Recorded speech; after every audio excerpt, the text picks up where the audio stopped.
Shalom. Assalamualaikum warahmatullahi wabarakatuh. Om Swastiastu, Namo Buddhaya, salam kebajikan. Yang saya hormati, Panitia Festival Bulan Bahasa Cabang Pendidikan Siantar Simalungun. Yang saya hormati, Bapak Ibu Dewan Juri. Yang saya hormati, Bapak Ibu Guru. Dan yang saya banggakan, para rekan peserta lomba. Horas menjual-jual, jual-jual, yahoo, ahoy. Pertama-tama, marilah kita panjatkan rasa puji dan syukur kepada Tuhan Yang Maha Esa, karena atas berkat dan rahmat-Nya kita diberikan kesehatan serta kesempatan sehingga kita bisa berkumpul di tempat ini dalam suasana hati yang senang, semangat, dan tersenyum. Seperti kata pepatah, tak kenal maka tak sayang. Perkenalkan, nama saya Gigi Mas Tasya Sinaga dari SMA Negeri 1 Purba dengan judul pidato Bahasa Indonesia sebagai pembentuk karakter generasi bangsa. Hadirin yang saya hormati, bahasa merupakan pengejawantahan akal pikiran yang ada dalam diri kita. Bahasa yang diucapkan seseorang merupakan cerminan diri, pola pikir, dan karakter dirinya. Apabila seseorang telah menggunakan bahasa Indonesia dengan baik dan benar sesuai dengan fungsinya, maka itu akan berpengaruh dalam watak dan karakter dirinya. Sebagai pelajar harus mengambil peran dalam membentuk dan meneruskan situasi bangsa kita di masa yang akan datang. Hadirin yang saya banggakan, seberapa besar sebenarnya peran bahasa dalam membentuk situasi bangsa kita di masa yang akan datang? Bahasa merupakan bagian yang terpenting dalam membentuk situasi bangsa kita. Sebagai yang pertama, bahasa sebagai bagian dari etika dan moral. Sejalan dengan elemen pertama profil pelajar Pancasila, yakni beriman, bertakwa kepada Tuhan Yang Maha Esa, dan berakhlak mulia. Dalam elemen ini, penggunaan bahasa dalam nilai religi tentunya menggunakan bahasa yang positif. Sama halnya dengan akhlak terhadap sesama manusia dan akhlak bernegara. Akhlak terhadap sesama manusia diejawantahkan oleh bahasa. Kesopanan santun dalam berbahasa merupakan satu wujud nyata akhlak mulia terhadap sesama manusia. Demikian juga akhlak bernegara. Sesuai dengan Undang-Undang Nomor 24 Tahun 2009 yang mengatakan bahwa bahasa Indonesia berfungsi sebagai bahasa resmi negara, penghantar pendidikan dan komunikasi tingkat nasional. Dalam hal ini, bahasa sangat berperan dalam membentuk karakter generasi bangsa yang bangga terhadap bahasanya. Ini memuliakan. Yang kedua, dengan menggunakan bahasa Indonesia, kita bisa membentuk bingkai daerah hingga global.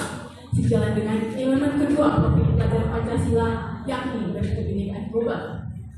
Kita tentunya harus menyadari dan mengilhami kalimat yang bukan sekedar slogan. Lestarikan bahasa daerah, utamakan bahasa Indonesia, dan kuasai bahasa asing. Dalam hal ini, kita diharapkan mampu berpikiran terbuka terhadap budaya daerah, budaya nasional, dan juga budaya asing. Bagaimana peran bahasa dalam hal ini? Sebagai satu contoh penggunaan sapaan dari daerah kita, Horas, menjual-jual, dan ahoy. Itu bukan sekedar lagi bahasa daerah, melainkan sudah diserap menjadi bahasa Indonesia. Horas, menjual-jual, dan ahoy sudah ditemukan di Kamus Besar Bahasa Indonesia edisi kelima yang diterbitkan oleh Pusat Bahasa. Hadirin yang saya hormati, Fakultas Ilmu Budaya Universitas Gadjah Mada mengatakan bahwa lebih dari 300 juta penutur bahasa Indonesia di seluruh dunia. Ada 428 lembaga penyelenggara pembelajaran bahasa Indonesia yang tersebar di 47 negara. Ini merupakan wujud nyata bahwa bahasa Indonesia mengambil peran dalam berkebinekaan global. Hadirin yang saya hormati, yang ketiga, dengan menggunakan bahasa Indonesia sebagai pemersatu, kita bisa mewujudkan gotong royong sebagai elemen ketiga profil pelajar Pancasila dengan berkomunikasi positif terhadap sesama yang mungkin tidak asal daerah. Gotong royong merupakan kolaborasi, berbagi, dan kepedulian terhadap sesama yang tentunya dijembatani oleh bahasa sebagai pemersatu. Hadirin yang saya hormati, yang keempat, dengan kekokohan maupun kepercayaan diri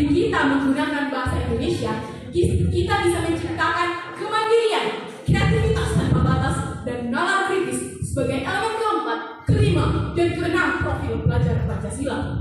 Dalam hal ini, kita diharapkan mampu ketika memperoleh dan memproses informasi dan gagasan, menganalisis dan mengevaluasi penalaran, merefleksikan pemikiran dan proses berpikir.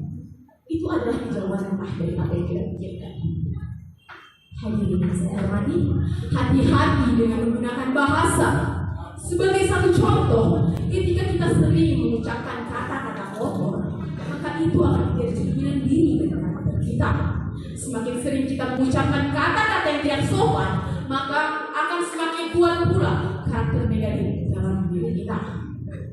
Hadirin yang saya hormati, begitulah pentingnya bahasa-bahasa. Bahasa Indonesia yang membentuk karakter bangsa yang berlandaskan Pancasila. Generasi Indonesia, generasi yang berprofil belajar Pancasila. Hadirin yang berbahagia, akhir kata, demikianlah pidato yang saya sampaikan pada kesempatan ini. Saya mohon maaf jika ada tutur kata dan sikap yang kurang tepat. Atas perhatian dan kesabaran dari hadirin sekalian, akhir kata saya ucapkan terima kasih. Shalom, assalamualaikum warahmatullahi wabarakatuh. Om Swastiastu, Namo Buddhaya, salam kebajikan. Baik, terima kasih. Selanjutnya saya